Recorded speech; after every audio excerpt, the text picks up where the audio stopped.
Suppose करिए आप एक दलित हैं। अब आप मुझे बताइए कि अगर आपको अन्य जातियों के साथ ना उठने दिया जाए, ना बैठने दिया जाए, ना उनकी दुकान पे आप सामान खरीदें, ना उनके ज़मीन में आप जाएं, तो आपका काम चलेगा?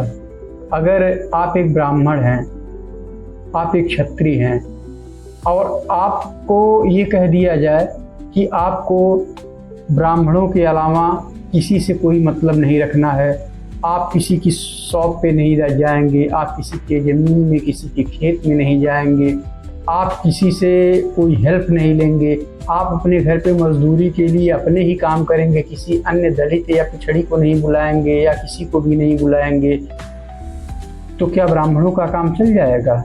क्या क्षत्रियों का काम चल जाएगा ऐसा करने से?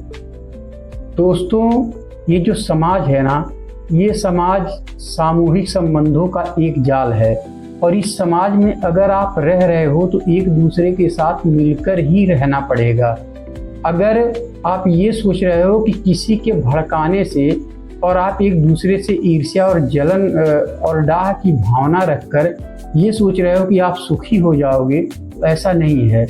अगर ईर्ष्या पाल रहे हो तो अन्य किसी समाज से किसी भी प्रकार का मतलब ना रखो, कोई सहयोग न लो।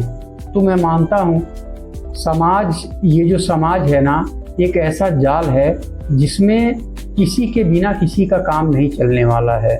यहाँ तक कि जो हमारे पशु और पक्षी हैं ना, उनके बिना इंसानों का काम नहीं चलेगा।